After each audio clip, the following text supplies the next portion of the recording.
本视频制作耗时7天，共计30分钟，详细解读了战后东欧各国与苏联从亲密到决裂的过程。俄国佬滚出去，布尔什维克滚出去。1956年6月28号，波兹南的罢工游行当中，游行者们喊出了惊人的口号，最后波兰政府出动军队才平息了局面。然而，波兹南事件只是个开始，在这之后，东欧各国还会与苏联爆发一次又一次的冲突，直到最终脱离社会主义阵营。为什么极大的仰仗苏联的帮助和保护的东欧社会主义国家会对苏联有这么大的意见？今天的东欧各国提起苏联时，往往对苏联对其的控制耿耿于怀。但是，东欧各国与苏联之间的关系其实并不是一开始就这么糟糕的。事实上，东欧各国加入苏联阵营，并不完全是因为雅尔塔协定上的大国交易将东欧确定为苏联的势力范围，也是因为二战刚结束的那几年，东欧各国确实对苏联抱有好感和认同。毕竟，在第二次世界大战当中，确实是苏联红军将东欧各国的人民从德国法西斯的控制之下解放了出来，东欧各国对苏联多少有点感激之心。而且，比起英美，东欧各国确实是与苏联有更多共同语言。历史文化方面，东欧各国受斯拉夫文化和拜占庭文化的影响颇深。在意识形态方面，共产党作为二战期间东欧各国的主要抵抗力量，在东欧已经产生了较大影响。因此，对于苏联希望各国建立起亲苏政府的要求，东欧各国普遍并不反感。更何况，此时的苏联并不是后来那个动辄将自身意志强加在其他国家头上的苏修。尽管将东欧国家建设为苏联的安全带对于苏联的国家利益至关重要，苏联却并没有对东欧各国极限施压，而是选择了怀柔。斯大林曾经在讲话中表示，我们无意将任何事情强加于其他斯拉夫民族，我们不干涉他们的内政，让他们做他们能做的事儿。这一讲话的精神在战后初期得到了坚决的贯彻。即使因为第二次世界大战的反攻需要，东欧各国都有苏联红军驻扎，苏联也没有利用这一便利条件在东欧强行推广共产主义，建立社会主义政权。甚至在东欧共产党激进派为在国内推广苏联模式而向苏联请求帮助时，苏联还会给他们泼冷水，告诉他们将苏联模式强加于东欧国家是错误的，那会是另一种独裁。在这一时期，为了确保东欧国家心向苏联，在自身的经济也因为战争而遭到了严重破坏的情况下，苏联为东欧国家提供了大量的援助。这些援助不仅包括东欧各国所急需的食品、药品，还有许多西方国家不愿意传播的先进工业技术。在苏联的帮助之下，东欧各国实现了由农业国到工业国的关键转变，经济迅速发展。到1949年，已经超越了战前水平，比接受美国马歇尔计划帮助的西欧各国恢复快得多。除了经济上的援助，苏联在政治上也为东欧各国提供了支持和保护。民族德国、保加利亚、匈牙利和罗马尼亚等二战中的战败国能够在战后重获国际承认并进入联合国，其中少不了苏联的支持。东欧各国将苏联的帮助看在眼里，自然也对苏联心存感激。因此，在美苏关系破裂、冷战格局出现端倪时，东欧各国纷纷加入了社会主义阵营，并不完全是因为苏联的压力，也是各国的自主选择。美西方当然不会坐视东欧各国加入苏联阵营，对于东欧进行了试探性的拉拢。在制定马歇尔计划时，美国也对东欧各国发出了邀请。当时的东欧各国尚未走出战后的经济低谷，尽管已经有了苏联的援助，但是多出一份援助总是件好事。因此，即使马歇尔计划存在不少附带条件，还是有不少东欧国家对该计划表现出了兴趣。捷克甚至在没有知会苏联的情况下，向美国表达了加入的意愿。苏联对此深感不满，认为东欧国家出现了与苏联离心的倾向。尤其是在此之前，美国利用援助在意大利和法国将共产党赶出了政府。苏联担心美国会在东欧复制之前亡国的手段。一旦美国夺走东欧，苏联将不得不直面资本主义世界的威胁，这对刚刚在二战损失了6000万人口的苏联来说，无疑是十分危险的。因此，尽管在苏联向东欧各国传达了反对意见，并提出了由自己援助东欧的莫洛托夫计划之后，东欧各国大多接受了苏联的要求，拒绝了马歇尔计划。但苏联仍旧决意加强对东欧各国的控制，开始推动东欧各国尽快完成由人民民主道路向苏联模式转变，希望将东欧纳入苏联的战略体系当中。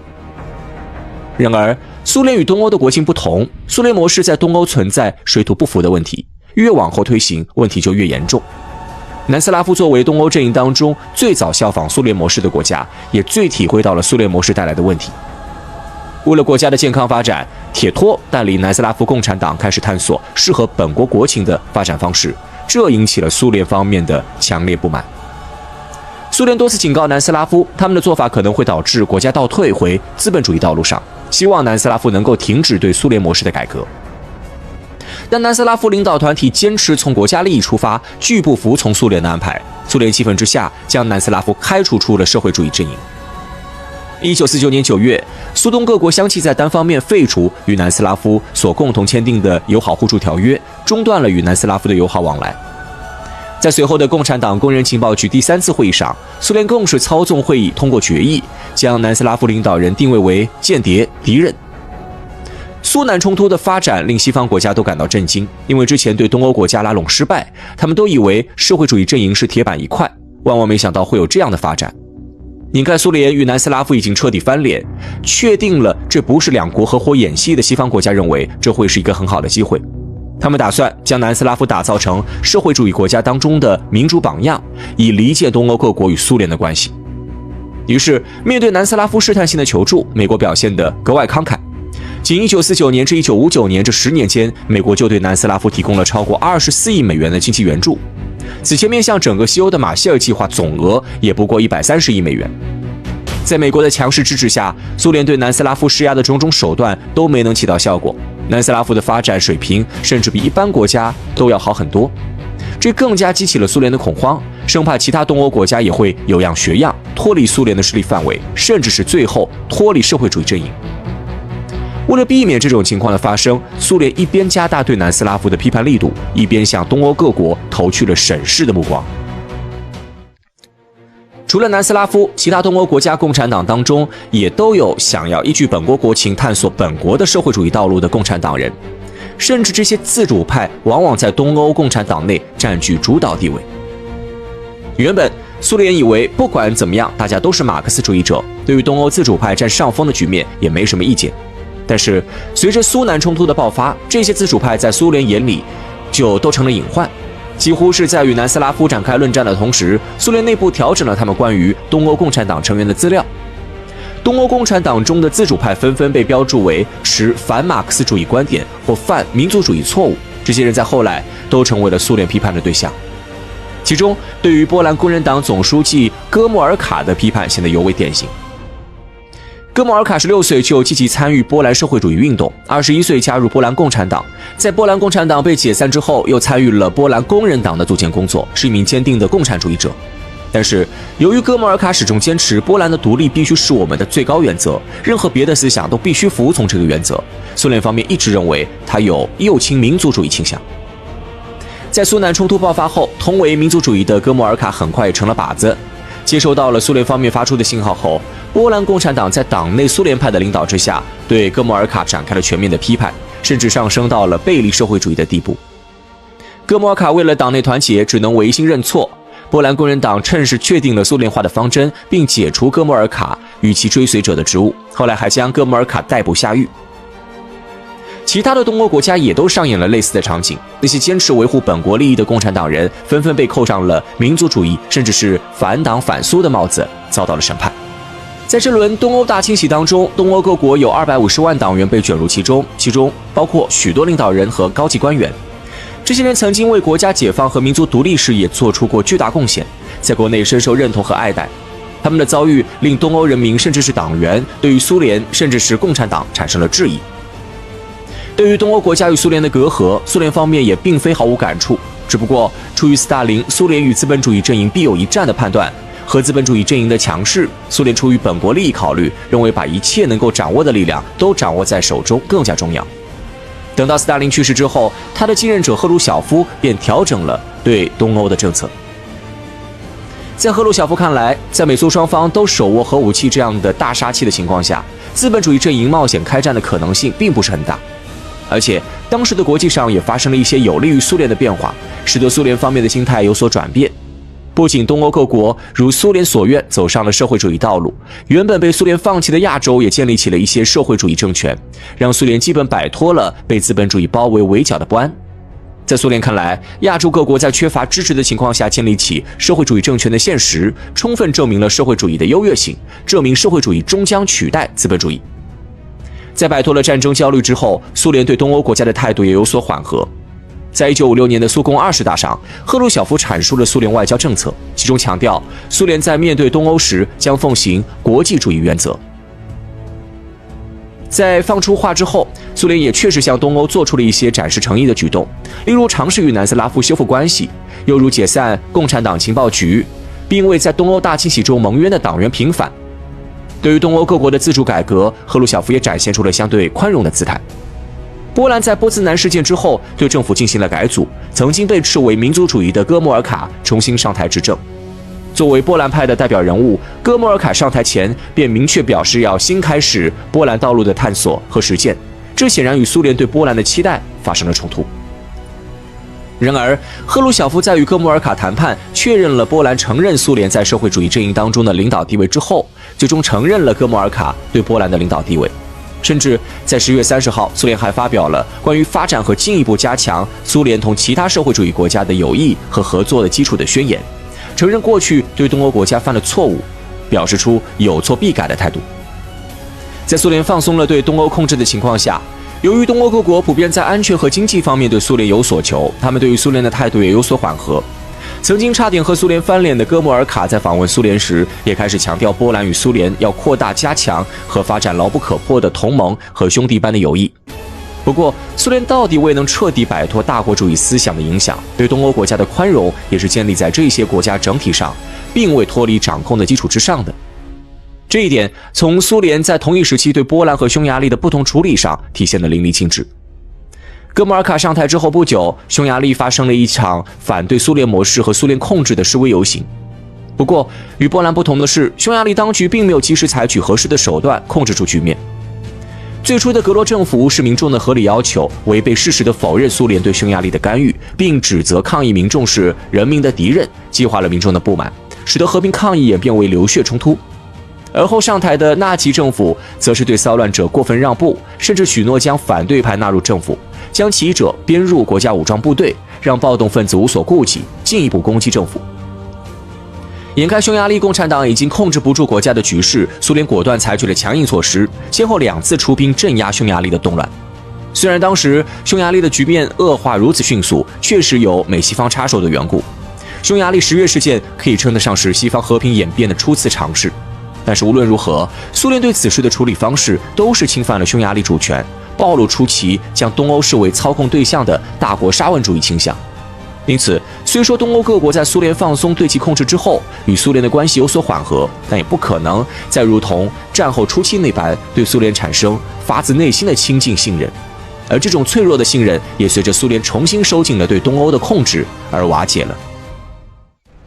1964年，赫鲁晓夫下台，勃列日涅夫成为新的苏联领导人。与对斯大林心怀不满的赫鲁晓夫不同，勃列日涅夫在成长过程中深受斯大林思想的影响，坚信斯大林的世界革命理论。不过，由于是政变上台，在最初的几年里，勃列日涅夫的主要精力还是要用在稳固国内局势上。加之当时苏联国力不断发展，而美国却深陷越战泥潭，冷战局势正在发生有利于社会主义阵营的变化。勃列日涅夫相信东欧不会在这种时刻背离社会主义阵营，因此尽管在内心深处将东欧视苏联的势力范围视作理所当然，但是在上任之初，勃列日涅夫并没有强行插手东欧各国事务，反而是进一步放松了对东欧各国的控制。苏联的这种放松令早就对苏联的干涉控制心存不满的东欧各国内心蠢蠢欲动，想要抓住这个机会实现独立发展。罗马尼亚第一个对苏联的控制发起了挑战。1964年4月，罗马尼亚工人党发表《罗马尼亚工人党关于国际共产主义运动和工人运动中一些问题的立场的声明》，即马克思主义独立宣言。在这之后，罗马尼亚政府开始摒弃苏联影响，独立制定自己的政策。尽管苏联对此十分不满，但罗马尼亚领导层已然下定了决心，无论苏联如何劝说，都不肯妥协。最终，苏联选择了让步。其他东欧国家受到罗马尼亚反抗成功的鼓舞，也纷纷进行了一些摆脱苏联控制尝试。匈牙利在1965年提出要加强东欧和多瑙河流域国家交往，并在苏联应民主德国之邀，终结与联邦德国的和解的情况下，与联邦德国加强关系，扩大了同联邦德国的信贷。到了1966年，东欧各国更是集体在布加勒斯特会议上冷落苏联，不愿意配合响应苏联极力鼓吹的华约改革。东欧各国的种种异动引起了苏联的警惕。在布加勒斯特会议之后，苏联便开始采取措施，试图在东欧重建威信。然而，此时苏联模式的弊端已经在东欧各国显现出来，东欧各国国内的情况已经十分严峻，迫切的需要进行新一轮的改革。而苏联此时虽然展现出了要重新收紧对东欧的控制的趋势，但由于此时东欧各国的动作还在苏联的容忍范围之内，到底没有表现出要采取武力制裁的迹象。因此，尽管已经收到了来自苏联的阻止信号，东欧各国依旧继续进行了一系列独立自主的行动，以至于最终触及了苏联的底线。1968年1月，捷克斯洛伐克领导人换届，年轻的改革派杜布切克成为捷共第一书记。上台之后，杜布切克迅速为捷克斯洛伐克制定了一套彻底摒弃了苏联模式的改革方案，史称布拉格之春。该方案在政治上赋予了国会以及其他非共产党团体更多的权利，而弱化党组织的作用。在经济上提出要向市场经济过渡，在外交上希望与资本主义国家进行更加积极的互动。虽然杜布切克在纲领中保留了党的章程，声称捷克斯洛伐克是社会主义大家庭中的一员，但是从具体措施来看，却似乎是有意投向西方怀抱。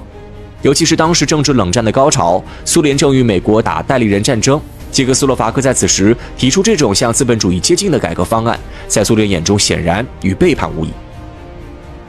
在收到捷克斯洛伐克的改革方案之后，苏联与捷共进行了前所未有的密集会谈，试图制止捷克斯洛伐克的改革，或者至少让捷克斯洛伐克修改一下改革的路线。然而，捷克斯洛伐克方面的反应却令苏联相当失望，他们不仅拒绝接受苏联的任何意见，甚至不肯向苏联坦诚改革的战略战术目标，到了后来干脆拒绝交流。其实，从改革的具体情况来看，捷共不对苏联坦诚，或许是因为他们本身就没有一个明确的目标。因为在人民最关心也最急需改革的经济领域，捷共并没有提出一项明确的计划，而他们在政治和意识形态方面的改革，更是导致了国内论战升级。但是，苏联肯定不会想到捷共的改革居然是走一步算一步，只以为是捷克斯洛伐克是准备倒向西方了。眼看捷克斯洛伐克在行动中和西方越走越近，捷克斯洛伐克青年运动的领导者还频繁与法国人交流，苏联认定捷克斯洛伐克存在严重的反苏危险。尤其是在苏联借助华约平台要求杜布切克就国内局势给个交代，杜布切克却毫不理会，直接拒绝参会之后，苏联方面认定不能再等了。苏联国防部打着演习的名义，与其他华约国家一起大规模集结军队，为军事干预捷克斯洛伐克做足了准备。最终在8月20号夜间发出了行动开始的信号。苏联空降部队率先出动，占领了布拉格的重要设施，并包围了捷共中央大楼，软禁了包括杜布切克在内的大部分捷共领导人。随后，华约的地面部队也迅速越过了捷克斯洛伐克边境，向捷克斯洛伐克的重要城市进发。华约的行动完全出乎了捷共领导团体的预料。此时，他们终于意识到了自己之前的行为恐怕令苏联产生了巨大的误解。在被苏军请到莫斯科之后，杜布切克竭力向苏联领导团体阐明捷克斯洛伐克的情况和改革的必要性。然而，苏联方面想听的并不是这些，他们想要知道的是，捷克斯洛伐克的改革会不会导致其滑向西方阵营，影响华约的防御体系。对此，杜布切克也不能够给出一个明确的答案，因为他自己也很清楚，如果继续按照捷共的改革方案进行下去，捷克斯洛伐克确实会存在西化的风险。在这样的情况下，苏联自然不可能让捷克斯洛伐克改革继续进行下去。最终，尽管心有不甘，杜布切克还是被迫在苏联给出的条约上签字，同意结束改革，并接受苏联在捷克斯洛伐克驻军。虽然苏联以雷霆之势压服了捷克斯洛伐克，但是这里发生的一切还是令勃列日涅夫产生了警惕。要知道，在东欧诸国当中，捷克斯洛伐克已经是发展相对平稳的国家了，而且由于二战时期英法绥靖政策第一个出卖的就是捷克斯洛伐克的利益，后来又是在苏联红军的帮助下获得了解放，捷克斯洛伐克一直都是讨厌西方而亲近苏联，苏联对捷克斯洛伐克的信任度一向是更高的。然而，布拉格之春的事实已经证明，连捷克斯洛伐克都会背弃苏联，那么其他的东欧国家岂不是更有背弃苏联的危险？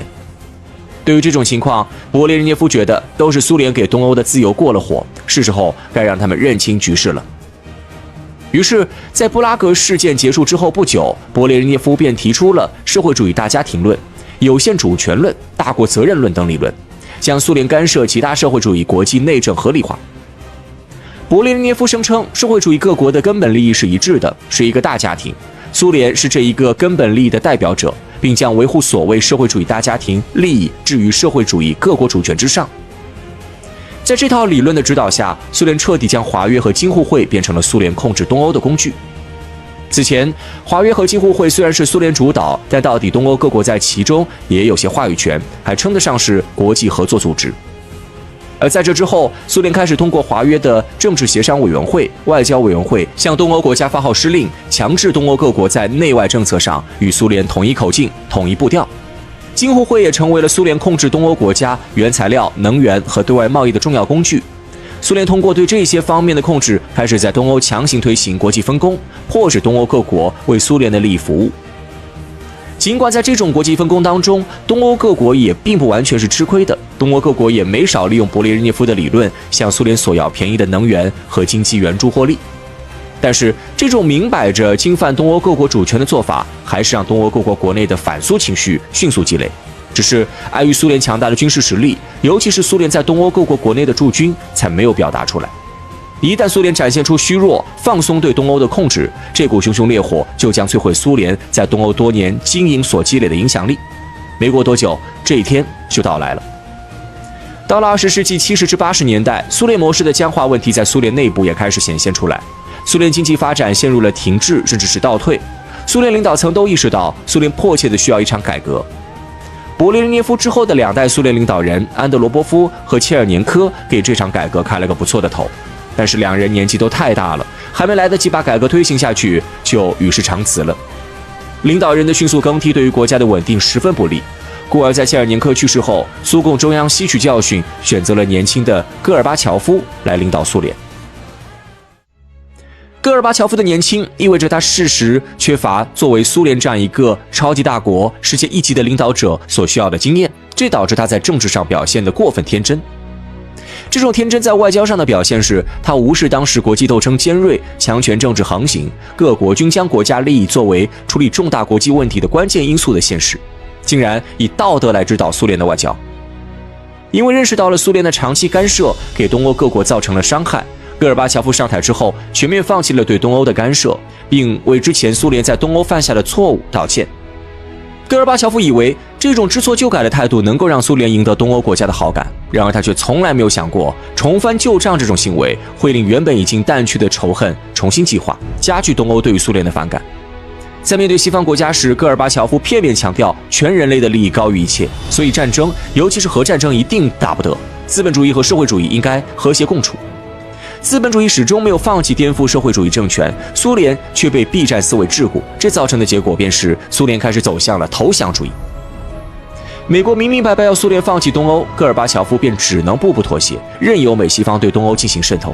美西方对东欧的渗透与东欧因苏联长期控制而产生的反苏倾向相结合，最终导致东欧与苏联彻底切割。在沙俄时期就多次互相征伐，在二战中又遭遇苏德瓜分，与苏联旧怨最深的波兰第一个出了乱子。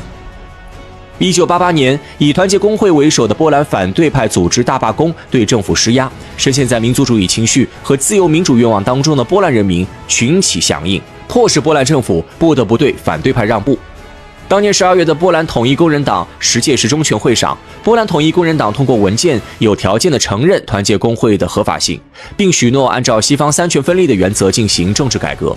随后，波兰政府与团结工会举行圆桌会谈，彻底承认了团结工会的合法地位，并恢复两院制。在接下来的波兰议会选举当中，团结工会大获全胜，并得以阻隔，成为了二战后东欧第一个非共产党领导的政府。对于波兰的失控，戈尔巴乔夫秉承着不干涉东欧国家内政的原则，没有进行任何阻止的尝试，便接受了这一对苏联极不利的结果。有了波兰的先例，同样对于苏联的控制深感不满的其他东欧国家也纷纷有样学样，各国政府或主动或被动地进行了所谓的自由化改革。虽然除了匈牙利是党内改革派占据上风，主动推进和平演变之外，其他各国政府都曾试图维护党的领导地位，但是由于民众的反苏情绪和西方渗透下对自由充满了向往，民意对政府施加了巨大的压力。而东欧各国的共产党长期依靠苏联扶持，独立应对风险的能力本就不足。如今苏联一朝放手，就要面临如此严峻的局面，根本不知该从何下手。东德、保加利亚政府面对民众的抗议只会步步妥协，捷克斯洛伐克镇压群众示威无果，也只能选择让步。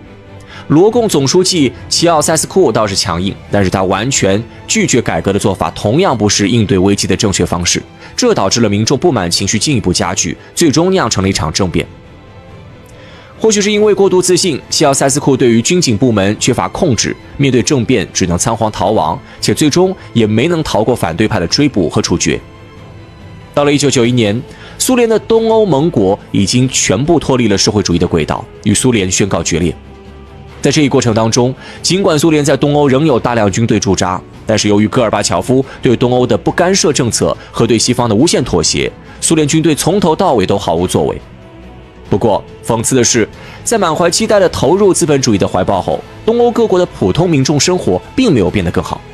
在全面私有化的过程中，这些国家40多年的发展成果大多落入西方资本之手，原本还能勉强维持的经济彻底破产崩盘。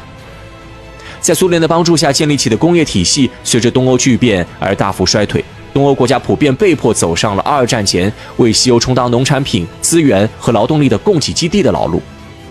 然而，即便从国家发展的角度看，苏联给东欧的帮助远超伤害，而西方却是从头到尾都在从东欧吸血。